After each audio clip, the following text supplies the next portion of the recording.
obrigada, Elatia, de estar aqui hoje com a gente para falar um pouquinho sobre o futuro do trabalho e liderança. De verdade, eu sei que você é super ocupada, então queria realmente agradecer seu tempo hoje. Eu estou muito animada para estar aqui. Muito obrigada pelo convite. E a gente vai estar falando sobre o meu assunto favorito. Então vamos que vamos! Ótimo. Então já vou pular para as perguntas aqui. A gente já vinha numa tendência de disrupção e a gente já vinha falando de futuro do trabalho, né? E parece que a pandemia só acelerou esse processo e o futuro do trabalho, de repente, ficou presente, né? Como é que você descreve os desafios do futuro do trabalho para a liderança? O futuro do trabalho, primeiro, eu acho que é super importante a gente entender a diferença e a distinção entre o futuro do trabalho e o futuro de trabalhar, sabe? O que é trabalhando versus trabalho nesse sentido, né? Porque qual é o contexto, o sentimento de trabalho no contexto da sociedade, e outro é como que eu vou ter a capacitação, as habilidades e as matérias-primas que eu necessito para exercer a minha profissão. Então, são duas coisas distintas com desafios distintos. E eu acho, então isso é a primeira coisa, porque muitas empresas agora, a gente está vendo, primeiro, está todo mundo falando sobre o futuro do trabalho agora, mas a grande maioria das coisas que a liderança está falando, os artigos nos jornais, etc., é futuro de como que a gente vai trabalhar. Que no fundo, é uma tática, não é uma estratégia. E eu acho que isso é o mais importante. Daí, segundo, como que a gente consegue entender isso? A gente consegue entender em três níveis. Nível de sociedade, macro, nível de organização e nível de indivíduo. E em cada camada desse entendimento, a gente tem estratégias, focos diferentes. Mas dentro disso, eu acho que o mais importante é que a gente entender as paradigmas que estão mudando agora, porque está dentro dessas mudanças de paradigma, que a gente vai estar tomando as nossas decisões. Uhum. E que paradigmas são esses? Eu acho, bom, tem muitas, mas as três principais são, primeiro, a gente está saindo, você sabe bem isso, a gente está saindo de um mundo linear e indo para um mundo exponencial. Então, o que isso significa na prática? Você consegue, é mais ou menos uma estratégia. Eu criei uma aula e uma metodologia sobre criação de carreira chamada Carreira Mosaico. Né? E por que hoje em dia continua sendo que 87% das pessoas no planeta estão infelizes, engajados, desengajados ou muito desengajados no seu trabalho? Em grande parte porque a estratégia que as pessoas estão usando é uma estratégia antiga, uma estratégia de bloquinho, que é enraizada na pergunta: o que eu consigo fazer logicamente com aquilo que eu já fiz e já sei, para buscar um novo trabalho. Enquanto uma estratégia que é exponencial, que é de fincar uma bandeira, você faz uma mudança de pergunta, tomar alguns passos para trás e dizer: o que eu quero criar, como que eu quero usar a minha vida, qual o impacto que eu quero ter, e assim, daí você alinha seus recursos, ideias, criatividade e experiência atrás de criar aquilo. Então, uma é enraizada no passado e, portanto, mais ou menos prisioneiro ao passado versus aquilo que é possível, potencial. Segunda paradigma, a gente está saindo de um mundo de ou e indo para o mundo de e. Mundo de ou você é corporativo ou empreendedor, ou privado ou público, ou industrial ou tecnológico. Agora a gente está indo para um mundo onde as linhas, as barreiras entre uma coisa e outra coisa estão totalmente se dissolvendo. Então, o que significa? Isso é super importante quanto ao futuro do trabalho. A gente está falando sobre realocando talentos no mercado, pensando mais amplamente. E daí o terceiro, que a gente está saindo para um mundo de escassez e indo para um mundo de abundância, que é um outro tema que eu sei que você conhece bem. E a escassez sabe, a negociação soma zero, recursos de tamanho fixo, enquanto a abundância é modelo de bolha, né, que eu chamo de sabe, de economia de bolha, onde se eu ou um banho de espuma, melhor dito, né? Quando você coloca água quente, que no caso seria educação, melhoria, e aí, assim, agregando valor para a economia, a coisa inteira cresce. Quando você põe água fria, o negócio baixa. Então, é a terceira paradigma de escassez para abundância. Legal. E interessante isso porque talvez os líderes não tenham essa clareza, né, sobre esses paradigmas e ainda estejam com dificuldade de enxergar isso. Como é que você vê no seu trabalho a resistência dos líderes em enxergar e desenvolver esse novo modelo mental que é tão importante e necessário para a gente questionar e mudar esses paradigmas? Sim, por enquanto, ainda pelo menos as lideranças com as quais eu estou falando têm muita dificuldade com isso. E porque existe uma tensão, uma tesão entre o que é agora e o que é futuro. Sabe, agora, principalmente se você é uma empresa pública, se você tem outros stakeholders que você tem que satisfazer, você é focado no agora, agora. Tem que executar. Não está errado. Só que olhar isso exclusivamente e ao custo de ver aquilo que está aqui, que está chegando, você vai acabar criando dificuldades que não são necessárias. Então, o jogo agora, em termos de desenvolvimento de liderança, desenvolvimento de estratégia, é de aprender as habilidades de fazer as duas coisas ao mesmo tempo. Uhum. E isso requer uma certa ginástica mental. E se você dá para você construir times que fazem as duas coisas, dá para você fazer de várias formas, mas isso eu diria que é a coisa mais comum que os líderes têm dificuldade em fazer. Não necessariamente de entender na teoria, mas de fazer mesmo, de entender a importância ainda, eu acho que está faltando um pouco. Uhum. E quais são os processos que você tem usado para ajudar a destravar esse tipo de pensamento, de mindset, fazendo com que os líderes consigam navegar nessa tensão entre o agora e o futuro? Bom, eu acho que a primeira coisa e a mais, o mais fácil, vamos dizer, eu gosto de jogar, fazer uma brincadeira de cenários, né? Então, daí a gente se vê, e tem todas as ferramentas do passado, mas a gente começa a jogar cenários. E se as piores coisas possam acontecer? E se as melhores coisas, do jeito que a liderança e o time ou a empresa definir, acontecerem? O que faríamos?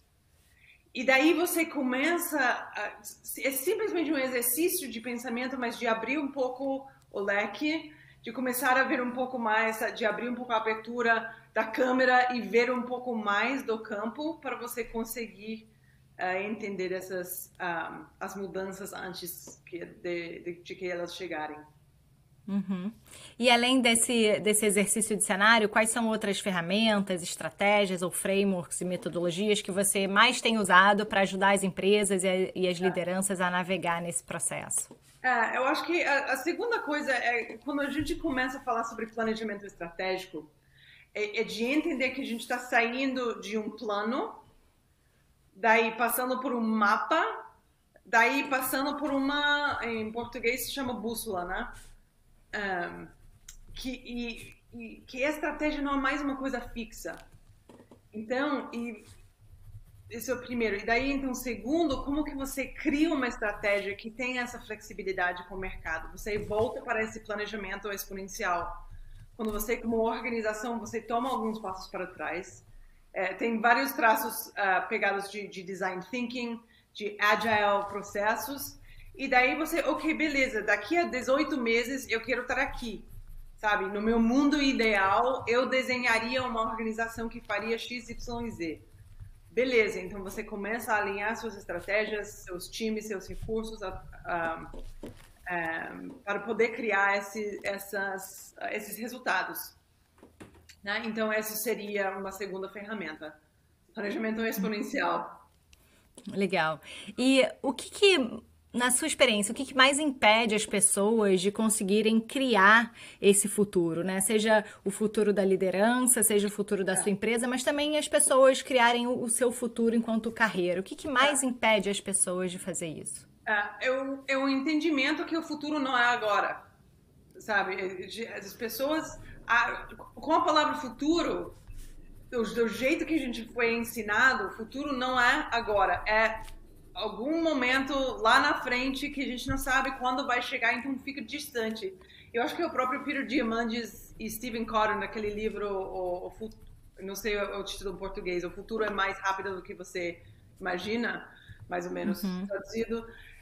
Daí eles falam, olha, o cérebro humano, quando começa a pensar sobre o futuro, não tem capacidade de pensar muito longe. O cérebro começa a fechar, literalmente. Então, essa ideia do futuro, que o futuro não é agora, é a primeira coisa, mas é super interessante. O momento de agora é duas coisas. Primeiro, é a manifestação de tudo que veio de antes, sabe? Toda a nossa história, interação, economia, papapá. E é justo o momento no qual a gente decide, define e declara o futuro. Então, o futuro não é lá na frente, o futuro é agora. Por isso que eu fico falando isso o tempo inteiro, né? Então, daí, se você... Eu estava escutando Instagram outro dia, e eu achei um guru indiano falando que, cara, se não... mais ou menos, tá? Falou isso assim. Cara, você não tem que se preocupar com o futuro.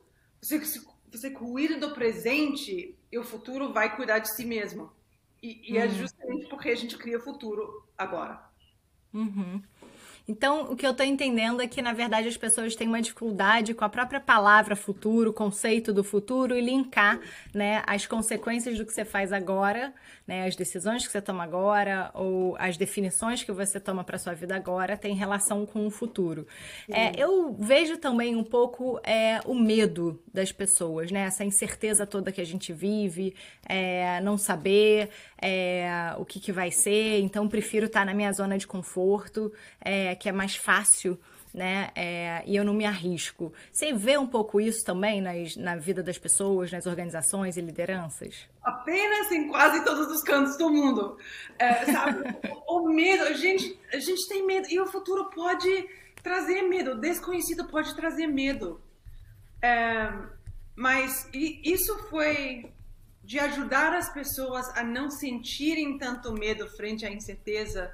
Foi uma das motivações de eu focar na minha carreira, de usar a minha vida para criar soluções para aquilo que é o futuro do trabalho. Eu estava numa conferência de negócios, foi agosto de 2016, e o Peter Diamandis, ele subiu no palco e ele começou a falar sobre caminhões autodirigíveis.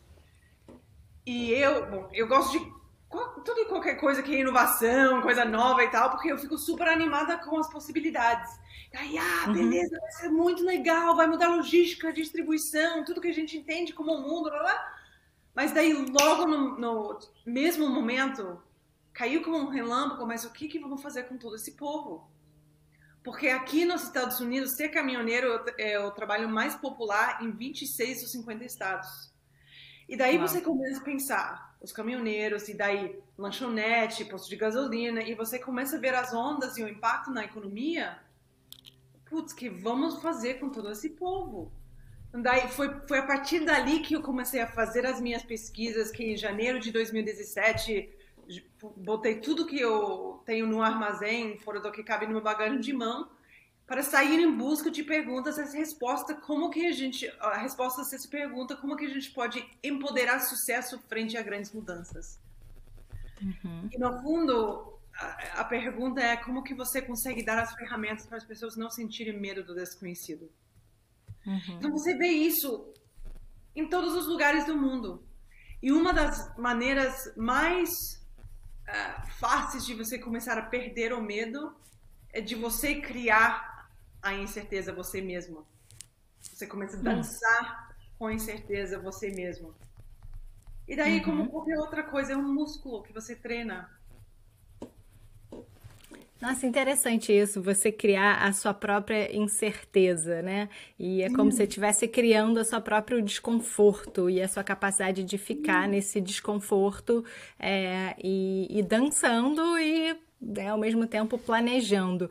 Me parece que existe uma certa contradição na cabeça das lideranças entre você fazer um planejamento estratégico e planejar diante de uma incerteza tão grande, né? Como é que você trabalha esse conflito, né, aparente na cabeça das lideranças quando a gente pensa em criar essa incerteza para você mesmo e ao mesmo tempo planejar o seu futuro?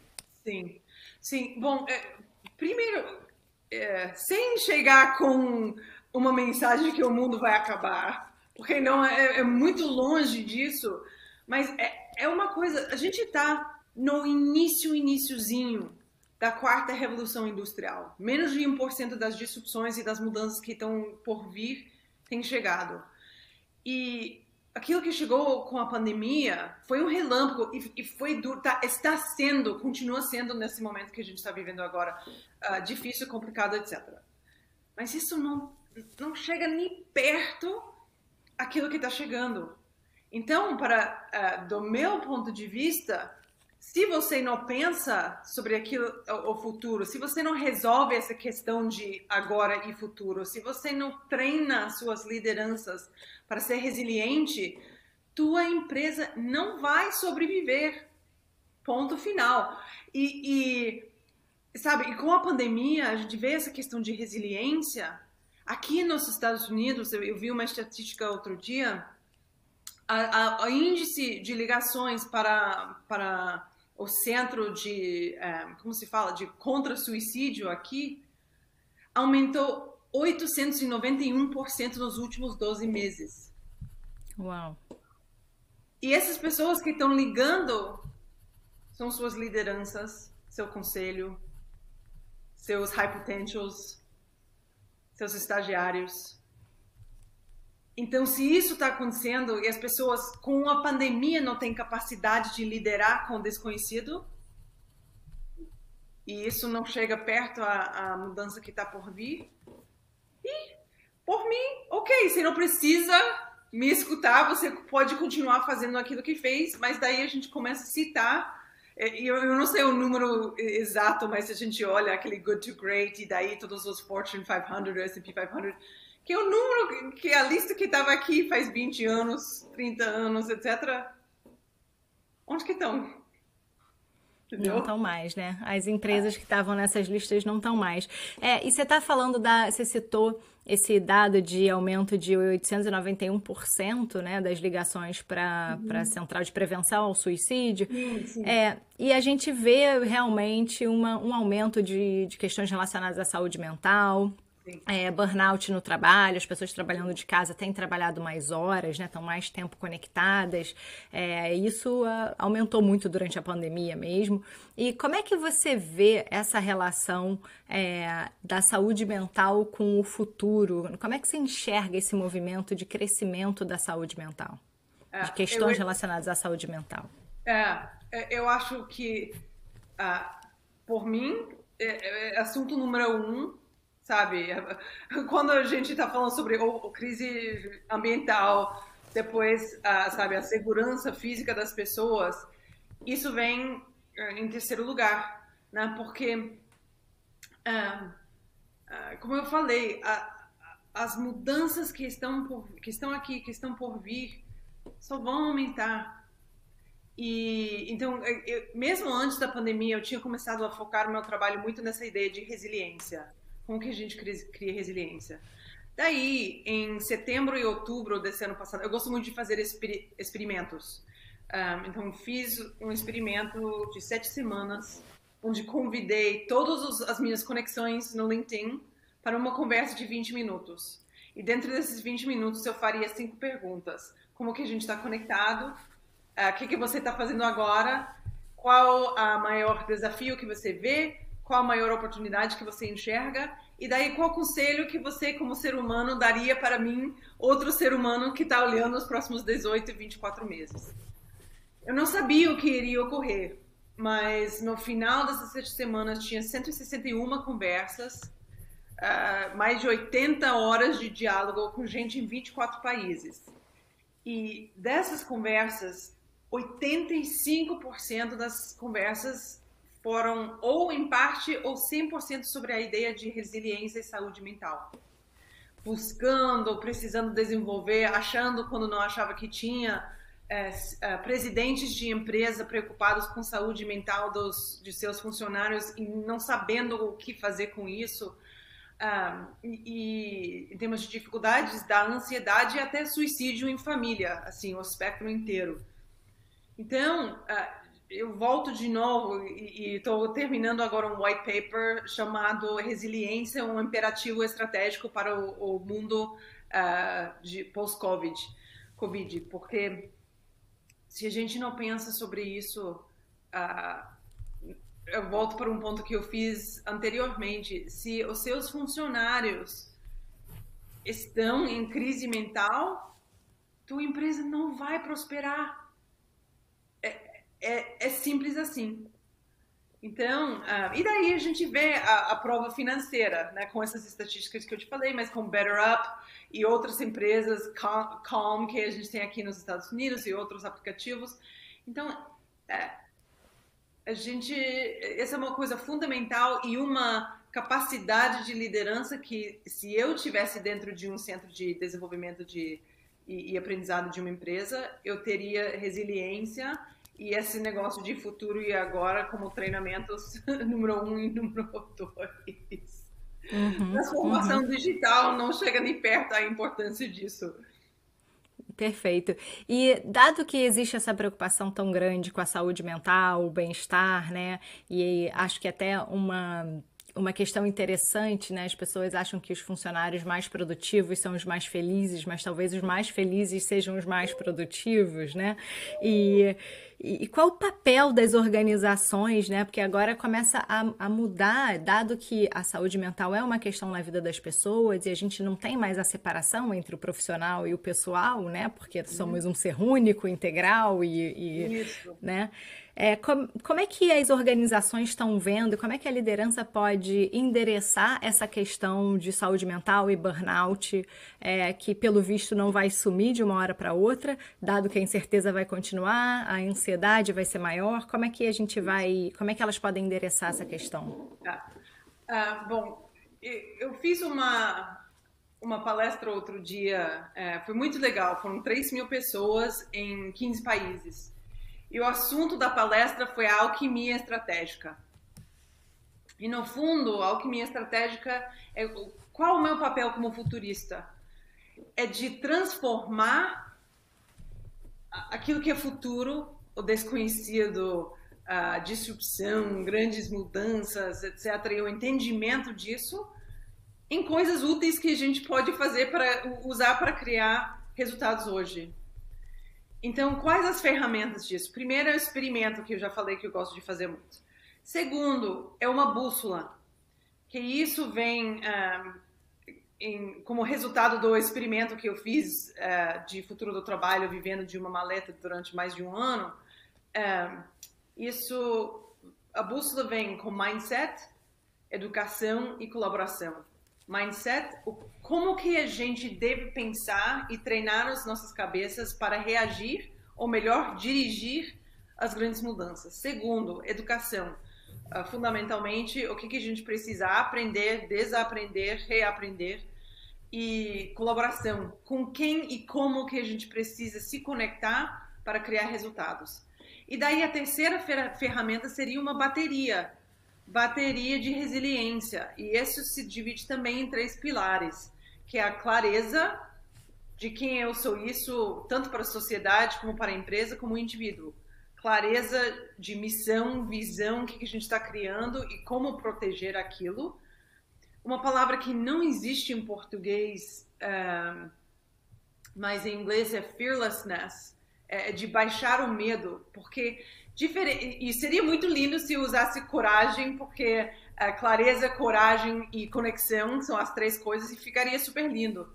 Só que coragem fundamentalmente é uma atividade extrativa, que extrai uma energia, que não recarrega, e você, sabe, você faz um ato para superar alguma coisa, e muito legal, você põe toda aquela energia, mas depois não dá para aguentar isso por muito tempo.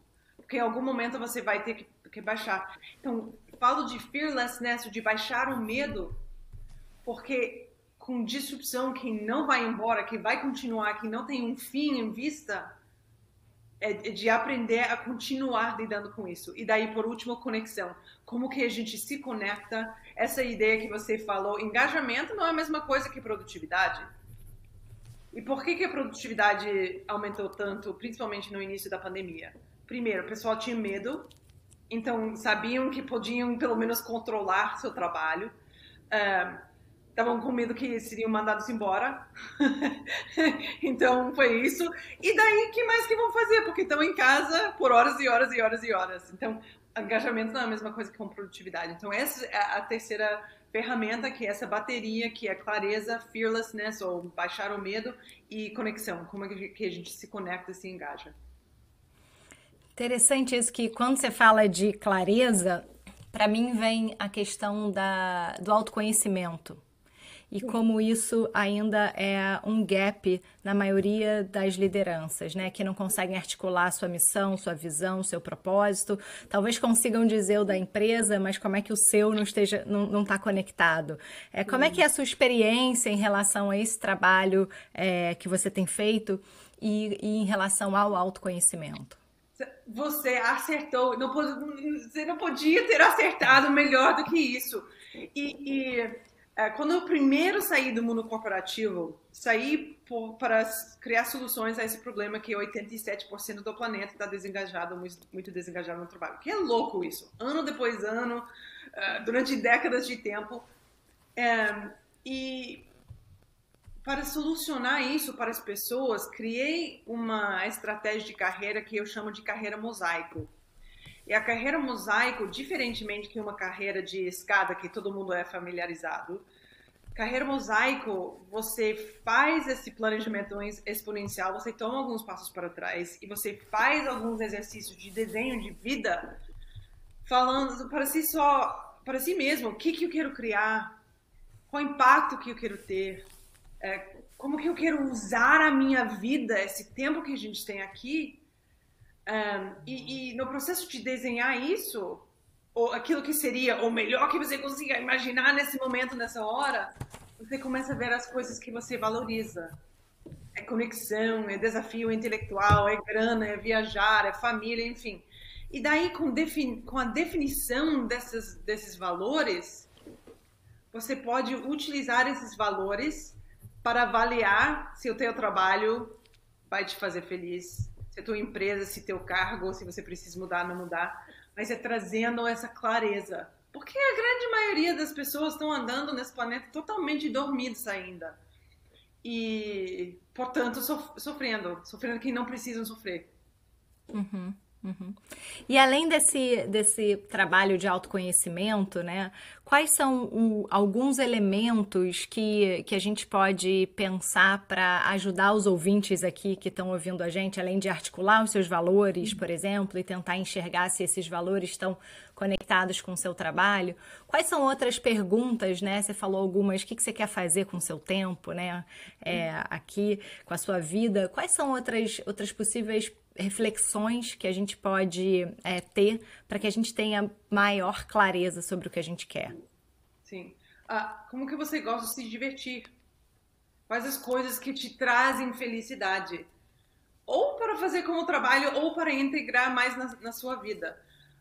Porque muitas vezes as pessoas chegam e dizem, mas eu não sei o que eu quero. Eu sei que eu quero algo a mais, mas eu não sei o que é. E eu sempre digo, eu não acho que você não sabe. Você sabe perfeitamente que você tem uma história na tua cabeça que diz eu não poderia nunca ganhar dinheiro com isso. Então, se você segue o caminho da diversão, da felicidade mesmo, e tem um livro chamado, em inglês se chama Play, que seria brincar, pelo Stuart Brown, que é um professor da Stanford. que criou o Instituto de Brincar aqui nos Estados Unidos. E ele fala sobre seguindo as coisas que você gosta e o jeito de fazer isso. Então, mas a gente é ensinado que se falar de diversão e trabalho juntos, mas isso não é realista, não é prática. Você não vai. Pô, o que significa realista e prática, e principalmente nesse mundo que a gente está vivendo agora com tanta mudança? Então, então isso seria uma outra pergunta que eu faria. E sabe, uma coisa que me impactou muito, eu vi alguém falar, eu não sei de quem foi a citação originalmente, mas que sua versão do inferno seria de chegar ao final de sua vida e conhecer a pessoa que poderia ter sido. Nossa, profundo isso. Pô, sabe, assim, isso me arrepia mesmo falando isso. E você pensa, putz, se amanhã fosse ser o meu último dia, será que eu de fato fiz? Porque o Joseph Campbell é um mitólogo, um professor, um acadêmico, uma pessoa que me inspira muito. Ele fala que as pessoas não estão buscando o sentido da vida, mas sim a experiência de ser vivas. Uhum. E por que estamos aqui, né? Eu assisti um vídeo, eu não sei, eu estava olhando uma coisa, não sei de onde foi, mas um cara que faleceu e botou, sabe, na tua papelada final, que ele queria que um amigo tirasse todo o dinheiro que ele tinha no banco e jogasse no meio de Times Square, em Nova York. Jogasse para as pessoas. E viu o vídeo do cara fazendo isso. Para fazer o ponto de que a grana não é o sentido da vida. Uhum. Uhum. Então,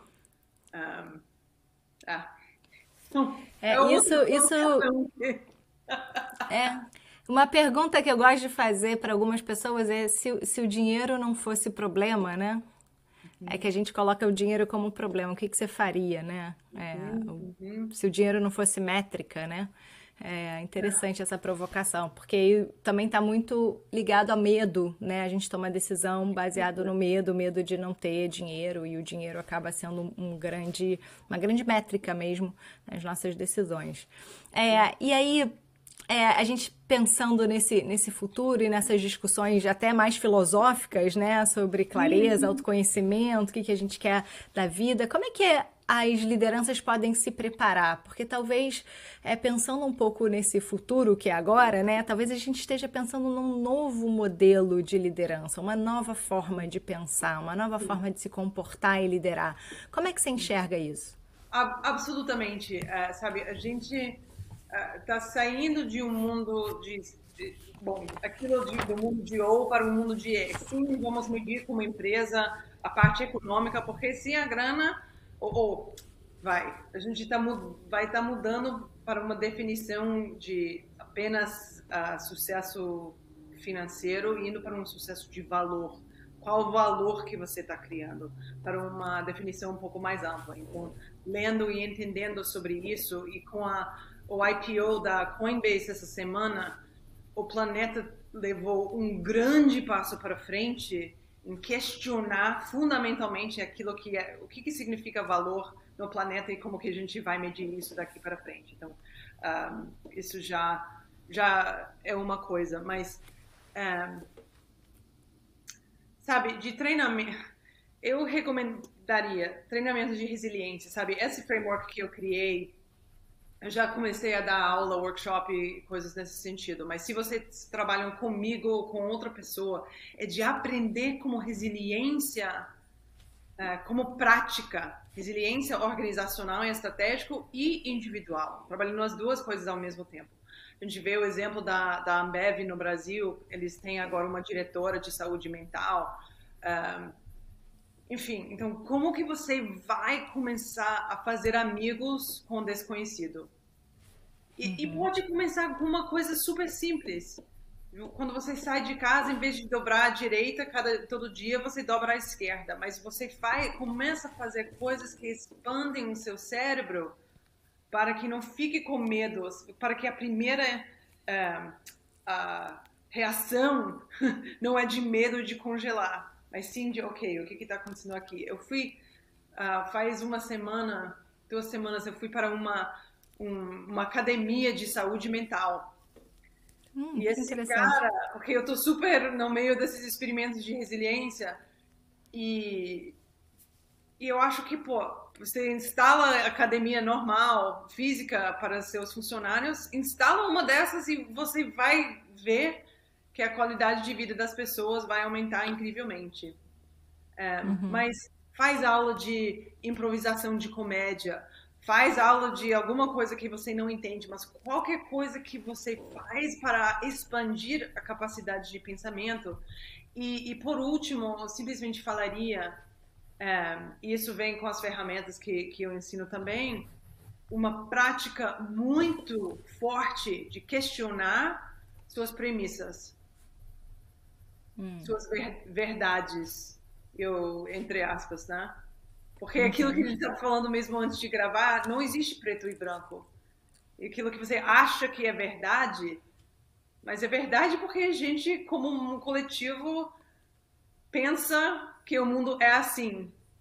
Mas quando a gente vê uma mudança, igual, não sei se você viu isso, mas com GameStop, aqui nos Estados Unidos, aquelas ações, e daí os caras que não sabem nada sobre investimentos brincaram da mesma forma que os hedge funds fazem. Os hedge funds ficaram pé da vida porque perderam um monte de grana. Mas, pô, a mesma coisa que eles estão fazendo todo dia, simplesmente que eles não tinham questionado fundamentalmente quais as regras e se de fato se alguma coisa desse tipo aconteceria. E quando você fala de questionar as regras, né? Parece que nesse mundo que a gente tem, as regras não são claras também. O jogo, ele não é aquele jogo que se contém numa quadra, que as regras são claras, tem começo, meio, fim, que você sabe quem ganha ou quem perde, né? É Isso. um jogo diferente, é um jogo que não tem regra clara, que todo mundo pode entrar e jogar a qualquer momento, né? Que a gente pode colaborar e não precisa competir, né? Então, mudar esse modelo mental também para as lideranças deve ser muito difícil, porque elas ainda estão presas no jogo da quadra, né? No jogo de regras bem definidas, estabelecidas e com tempo determinado. Exatamente. Daí imagina que imagina que com essas regras que a gente tinha até agora, são regras de tem um jogo, eu não sei como se fala em português, mas é um jogo de checkers, que é um basiquinho. Você conhece? Como se fala? O Mas é um jogo da basiquinho. velha? Sim, jogo. Não, não é jogo da velha. Não é Não jogo da é. velha. Depois eu olho. Mas Tá. e daí tem um jogo de xadrez que tem uma estratégia super sofisticada. Checkers tem uma estratégia muito pouco sofisticada. Criancinha muito pequena, dá para jogar e dá para ganhar. Então, se você pode imaginar as regras que a maioria do mundo continua usando, então do jogo facilzinho, mas que a regra do mundo novo já é xadrez. Então, em algum momento, vão começar a questionar, mas por que isso não está funcionando? Pô, por que que... Ih, porque tudo mudou. E dado que essas mudanças, né, elas não vão diminuir mesmo, que recado você deixaria para as pessoas, além da resiliência que você já falou, do autoconhecimento que você já colocou também, mas como é que a gente pode ser a prova desse futuro e não sofrer tanto, né? Porque a gente está vendo muitas pessoas sofrendo e uma dor enorme, e aí afetando a saúde mental a ponto de ligar para a linha de prevenção ao suicídio. Como é que a gente pode fazer isso? É, é um aprender de desapegar daquilo que era. E a ideia de que aquilo tem que continuar da mesma forma. O momento que as pessoas que estão sofrendo mais são as pessoas que estão querendo voltar ao mundo que a gente tinha antes da pandemia. Estão segurando com tudo para voltar para aquilo. A gente não vai voltar para... A lei da física não deixa. A lei da física é que o universo está sempre em expansão. Então, a ilusão que a gente podia criar previsões e saber aquilo que iria acontecer, era uma ilusão. Mas, na prática, o que as pessoas podem fazer é dizer, ok, se grande mudança, disrupção, coisa nova que acontece é simplesmente oportunidade que tem uma cara diferente daquilo que a gente está acostumado, quais são as oportunidades que estão aqui para a gente? De fazer entender a distinção entre a escolha que cada um de nós tem em cada momento, que a gente pode ser cativos às nossas circunstâncias ou capitães de nossos destinos. Cativos fazem a pergunta: por que isso está acontecendo comigo? A pandemia, o governo, minha família, meu chefe, por que isso está acontecendo comigo? Sofrer, vítima. Versus você ser um capitão dizendo, ok, dado que estamos aqui, a gente pode gostar, pode não gostar, mas dado que estamos aqui, o que a gente quer criar? E essa pergunta, que nos momentos de mais medo, de desconhecimento, de não saber o que fazer, traz a abertura para uma possibilidade que não existia antes. Uau, adorei. Agora eu vou fazer umas perguntas para você que eu chamo de 10 a 10, são perguntas rapidinhas, assim. Vamos lá, tá pronta? Tô pronta. Então Firme e vamos lá. forte, tô pronta. Se alguém realmente te conhece, o que essa pessoa sabe a seu respeito? Sabe que eu gosto muito de dançar, cantar e, no fundo, eu sou muito introvertida. E sobre o que você mudou de ideia recentemente? Sobre o que eu mudei de ideia? Eu tive um insight outro dia. Eu estava numa conversa sobre o futuro de dinheiro e de valor. E eu tenho falado sempre muito em palestras que eu dou, em aulas e etc e tal, que não tem um comitê do futuro que está lá na frente preparando as nossas vidas e tal, e que vai abrir a porta e dizer para todo mundo: bem-vindos! Esse é o futuro que está aqui, vocês podem me ver. Então, está saindo uma legislação no estado de Minnesota, aqui nos Estados Unidos, sobre criação de empresas baseado em blockchain. Então, pouca gente entende isso. Então, se você consegue entender a tecnologia, desenhar o que seria uma organização, um modelo de trabalho do futuro, então, sim, pode ter um comitê do futuro que está lá criando uma coisa que você esteja ou não esteja consciente daquilo. Mas isso foi uma premissa que eu tive que deixar para trás, porque eu estava errada. Legal. E qual é a sua melhor qualidade de liderança? Eu acho que a minha melhor qualidade de liderança é ver e enxergar além do presente e enxergar o possível. Tanto no desenvolvimento de pessoas como no desenvolvimento de estratégia. Eu tenho uma capacidade de ver além daquilo que está aqui. Eu nasci em Detroit e morei numa casa antiga, super antiga, de 1904. Mas quando os meus pais compraram essa casa, foi abandonada, super feia, totalmente quebrada e tal. Então eu aprendi desde cedo de ver uma coisa além daquilo que estava, o potencial daquela coisa. Legal. E qual é o desafio de liderança que a vida insiste em colocar na sua frente, que você ainda precisa aprender, e que independente do projeto ou do lugar que você esteja, você fala, putz, tá aqui a vida de novo me mostrando que eu ainda preciso aprender isso. Que não preciso fazer tudo sozinha.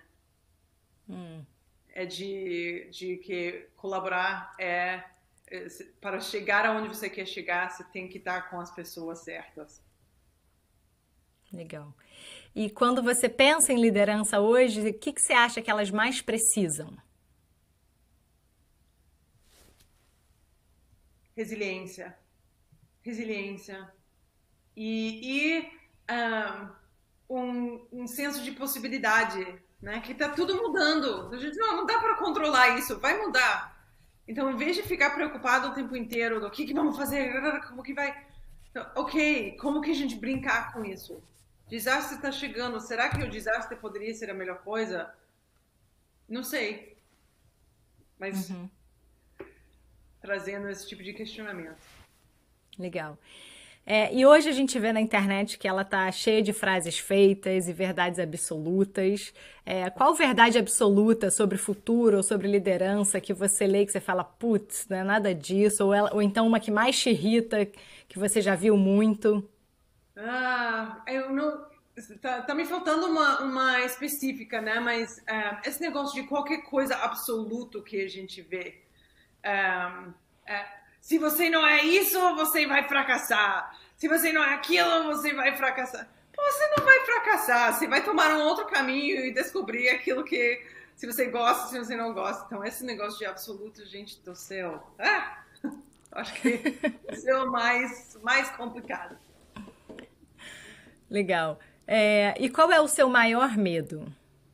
Meu maior medo. ah, Meu maior medo volta um pouco àquela frase que a gente falou antes, né? Será que eu estou usando a minha vida, o meu potencial, da melhor forma que eu consiga? E às vezes a resposta é sim, às vezes a resposta é não, né? Então isso para mim é a coisa que eu fico na cabeça. Será que essa decisão que eu estou tomando, essa ideia que eu estou tendo, essa ação que eu vou tomar, será que de fato vai ser uma expressão desse potencial? E qual busca interna recente ou algo que você esteja trabalhando em você para se desenvolver ou algum desafio individual que você está tendo que lidar? É muito interessante isso. Sabe, eu fiz uns trabalhos com Tony Robbins alguns anos atrás, e ele tem um exercício com esses eventos grandes, e uma premissa de que a gente é dirigido, o nosso cérebro é formado por uma pergunta fundamental. Quando a gente é muito, muito pequeno, muitas vezes inconsciente, alguma coisa acontece e daí o nosso cérebro é programado para estar sempre em busca de respostas a essa pergunta. Eu fiz esse trabalho, e daí, se você muda essa pergunta, a qualidade de tua vida pode melhorar.